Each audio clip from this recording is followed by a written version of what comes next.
السلام علیکم ورحمۃ اللہ وبرکاتہ۔ ناظرین، یہ ہے مائک جانکی یعنی جرمنی کے مائیکل جیکسن، موسیقی کا بےتاج بادشاہ اور ہپ ہاپ سٹار جرمن تاریخ میں، جس کے گانوں کے البم نے مقبولیت کے تمام ریکارڈ توڑ دیے۔ خود ہی گانے لکھتے اور خود ہی گاتے۔ شہرت، عزت، دولت اور مقبولیت ان کی گھر کی لونڈی تھی، مگر اچانک ایک خواب نے ان کی کایا پلٹ دی۔ سب کچھ چھوڑ چھاڑ کر اسلام قبول کر کے صوفی بن گئے اور اب قرآن کریم حفظ کرنے کی کوشش میں مصروف ہیں۔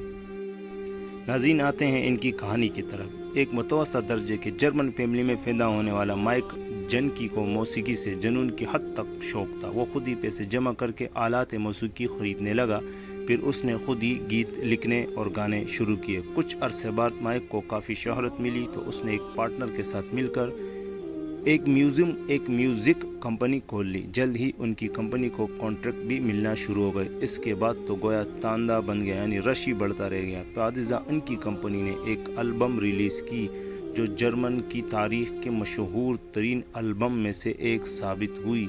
اس نے مقبولیت کے تمام ریکارڈ توڑ دیے تو مائک نے جرمنی کے ہر شہر میں کنسرٹس کیے، جبکہ MTV پر بھی مائک جنکی کے پروگرام ہوتے رہے۔ زندگی تھی کہ اچھی گزر رہی تھی، پیسے کی ریل پیل تھی، شہرت تھی، مقبولیت میں آسمانوں پر پہنچا ہوا تھا۔ اسی دوران اس کو ایک حادثہ ہو جاتا ہے۔ ایک دن مائک اپنی اسٹوڈیو کی طرف جا رہا تھا، اس کی کار خوفناک ایکسیڈنٹ کا شکار ہو گئی۔ اس حادثے میں وہ بری طرح زخمی ہو گیا، لیکن جان بچ گئی۔ حادثے کے بعد اس نے اپنی زندگی پر نظر ثانی کی کہ کیا وہ صحیح سمت اور درست ڈگر پر چل رہا ہے۔ کہ ایک انٹرویو میں اس کا کہنا تھا کہ خدا کی ذات پر مجھے شروع سے ایمان تھا، میں اس سے تعلق جوڑنے کی کوشش بھی کرتا تھا، لیکن آفیشلی میں کسی مذہب سے وابستہ نہیں تھا۔ حادثے کے بعد میں نے خدا کے بارے میں بہت سوچنا شروع کر دیا۔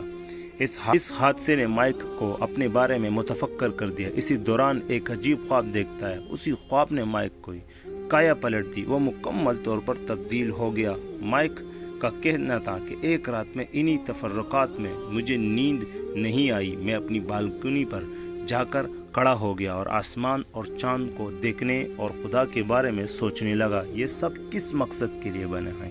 اس کائنات اور میری تخلیق کا کوئی تو مقصد ہوگا۔ دیر تک میں اسی بارے میں سوچتا رہا، اس کے بعد دیر سے جا کے سو گیا۔ پھر ایک خواب دیکھا کہ ایک بہت بڑے شہر کے قریب کھڑا ہوں، جہاں گھوڑے اور اونٹ سواری کے لیے استعمال ہو رہے ہیں، کوئی کار یا جدید سواری نہیں۔ اس شہر کے چاروں اطراف ایک فصیل ہے، یعنی دیوار ہے، میں اسی فصیل کے باہر صحرا میں ہوں۔ پھر کیا دیکھتا ہوں کہ ایک ہینڈسم آدمی میری طرف آتا ہے، جس کے بال کالے اور ہاتھ میں لاٹھی تھی۔ وہ مجھے دیکھتا رہا، پھر اس نے ریت پر سبحان اللہ لکھ دیا۔ یہ ایسا کلام تھا جسے میں سمجھنے سے قاصر تھا، کیونکہ اس وقت مجھے عربی نہیں آتی تھی۔ میں آسمان کی طرف دیکھنے لگا اور اسی دوران میری آنکھ کھل گئی۔ اس خواب نے مجھے ہلا کر رکھ دیا۔ میں تقریباً 2 گھنٹے تک چیختا چلاتا رہا۔ اسی دوران میرے پاس کسی کا فون آیا۔ میں نے کالر سے معذرت کی، میں اس وقت بات چیت نہیں کر سکتا تھا۔ میں نے ایسا عجیب خواب دیکھا۔ اس کے بعد میں نے کئی دوستوں اور جاننے والوں کے سامنے یہ خواب بیان کیا۔ اس کی کیا تعبیر ہو سکتی ہے؟ کسی نے کہا، اس خواب میں تمہیں اسلام کی طرف رہنمائی کی گئی۔ یہ بات دل کو بھی لگی۔ اس کے بعد میں نے اسلام کے بارے میں مطالعہ شروع کر دیا۔ تھوڑے دن بعد رب نے اسلام کے لیے میرا سینہ کھول دیا اور میں جرمنی کے شہر آچن کے سب سے بڑے اسلامک سینٹر جا کر کلمہ شہادت پڑھ لیا۔ کلمہ پڑھنے کے بعد مسلمان مجھے گلے لگانے لگے اور بڑی محبت کا اظہار کیا تو میرے دل کے تمام داغ دھل گئے اور غبار چھٹ گیا۔ اب میں اپنے ماضی کو یاد کرتا ہوں۔ میں موسیقی کا سٹار تھا، میرے پاس ڈالروں کی بہتات تھی، سب کچھ تھا، لیکن ان چیزوں نے مجھے کوئی فائدہ نہیں دیا۔ کلمہ پڑھنے کے بعد ہی حقیقی سکون اور اطمینان نصیب ہوا۔ میں اسلام کی نعمت سے نوازنے پر اپنے رب کا شکر ادا کرتا ہوں اور ان لوگوں کا بھی شکر گزار ہوں جنہوں نے درست سمت کی طرف میری رہنمائی کی۔ اب میں 1.5 ارب مسلم کمیونٹی کا حصہ ہوں۔ میرے اربوں بھائی بہن ہیں۔ اس سے پہلے میں تنہا تھا، اب میں قرآن کریم کی حفظ کرنے کی کوشش کر رہا ہوں۔ قبول اسلام کے بعد میرا طرز عمل و فکر یکسر بدل گیا ہے۔ اسلام نے مجھے ایک اچھا انسان بنا دیا ہے۔